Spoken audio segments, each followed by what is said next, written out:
Strácam seba kontrolu, znova sa mi vráťaš do dní. Tvoje meno v hlave znie, aj keď už dávno nie si tu. Nechcem padnúť do tej králičej nory znova. Prisahala som si, že tento raz to nedovolím. Hovorím si stále, nakresliť čiaru už dosť. A snažím sa kráčať ďalej, nech to stojí čokoľvek. Ale raz za čas sa potknem cestu čiaru späť. A v myšlienkach sa znova objavíš ty. Len preto, že je koniec, neznamená, že je to naozaj koniec. Srdce si pamätá viac, než rozum chce. Možno raz prídeš späť, ako vietor do mojich nocí. A ja sa cez teba budem musieť preniesť znova.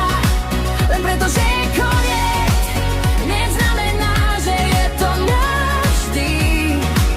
Niektoré lásky sa nedajú vypnúť v nás. 2 roky prešli a moja hlava ma vracia späť do dní, kde sme boli chaos a zároveň celý svet. Myslela som, že je to koniec nášho príbehu, ale niektoré kapitoly sa nikdy nezatvoria. Skúšam preprogramovať myseľ, zabudnúť na tvoje meno, ale stačí jedno kliknutie a spomienky sú späť. Hovorím si nakresliť čiaru znova a znova, no srdce ju vždy potichu prekročí.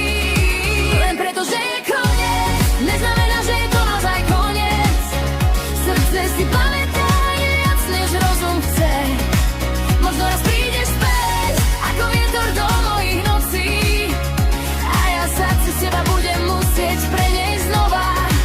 Len preto, že je koniec, neznamená, že je to navždy. Niektoré lásky sa nedajú vypnúť v nás. Myslela som, že ten posledný bosk bol na rozlúčku, že tento raz sa naše cesty naozaj rozídu. Ale niekde hlboko cítim tichú pravdu, že niektoré lásky nikdy úplne neskončia. Len preto, že je koniec, neznamená, že je to naozaj koniec.